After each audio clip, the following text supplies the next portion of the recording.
What is your greatest challenge when it comes to writing? My greatest challenge? Well, it's hard work, making yourself do it. I mean, it takes a great deal of concentration and diligence. You have to make yourself, it's a solitary pursuit unless you're doing the reporting. And then it's when you're doing the reporting and if it's interviews and stuff like that, it's a very social pursuit. But when you're actually writing something, like people ask me on the barbecue history, wasn't it fun to go out there and ride around the country and visit barbecue people and go to barbecue restaurants and try their stuff? Yeah, I did do some of that, but a lot more of it was history. A lot more of it had to do with reading newspapers and reading oral histories and reading things. It was me sitting at where I am right now looking into a computer screen, a lot more than it was me going and talking to the people at Kreitz Market in Austin, Texas, or in Lockhart, Texas, and things like that. So it is, it's a very solitary thing, writing a book, and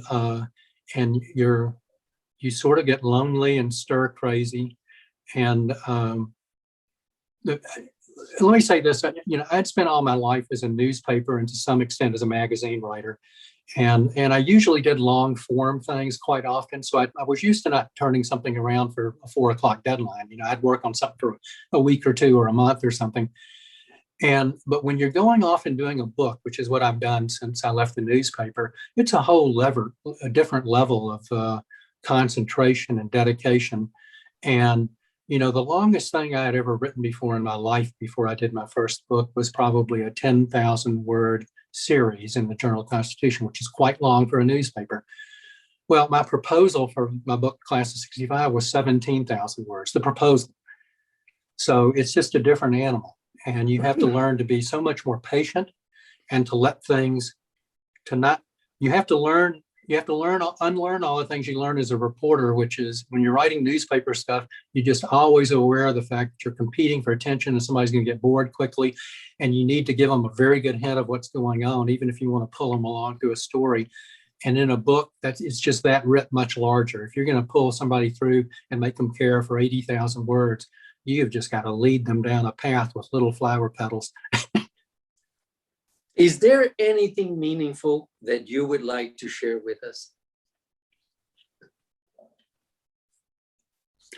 Well, let's talk about barbecue.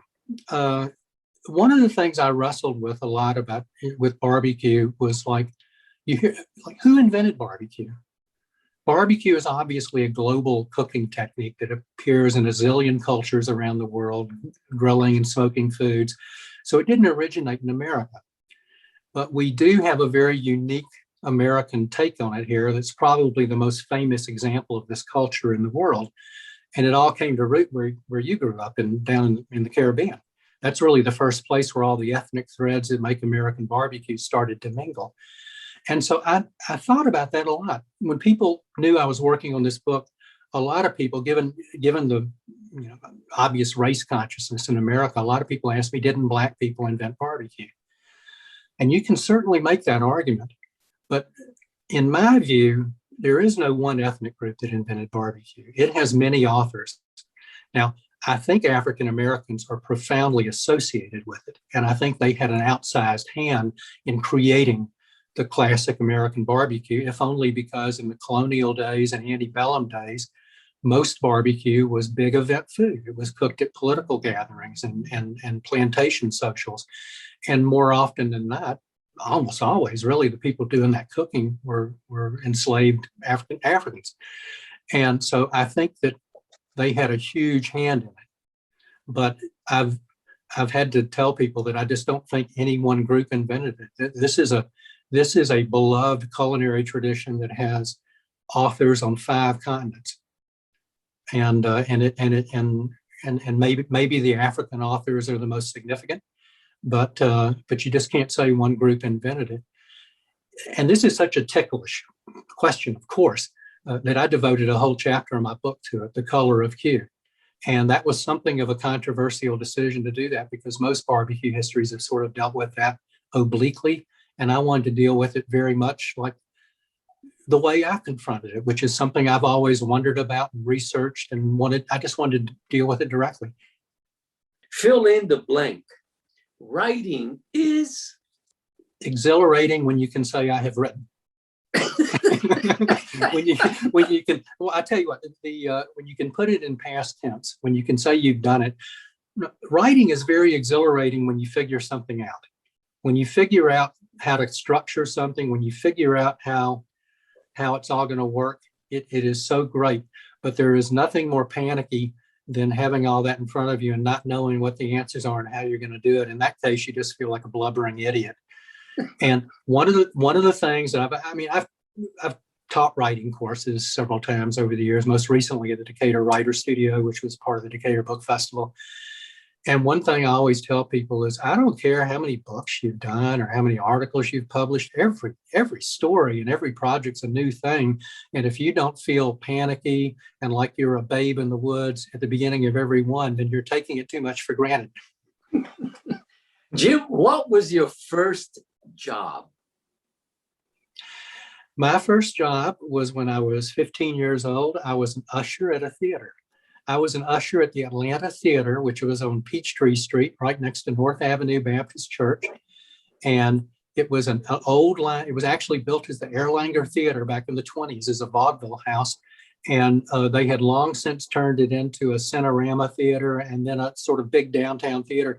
And the reason I mentioned its size was because there were balconies that were shut off, that had been shut off for years. And you could go up there, you had to go up there to change the ceiling lights, which was kind of a dicey thing. And when you would go up there, you'd think you might find a calcified cadaver from the 1940s or something. And the summer I worked there, we had to wear tuxedos. This was the first time I wore a ruffly shirt and a tuxedo and a cummerbund. I didn't know what the hell a cummerbund was. I thought it was like a cucumber or something. And I had to wear these things when I was up there changing lights and everything. And it was the summer of 1971. And they were showing, boy, talk about whiplash. They started the summer by showing 3 classic movies. I think they showed Ben-Hur, Gone with the Wind, and something else. And then they went to a first line movie for the rest of the summer. It was Carnal Knowledge. So I spent a great deal of the summer between my 10th and 11th grade years listening to Anne Margaret making guttural sexual noises. And it was a fun first job.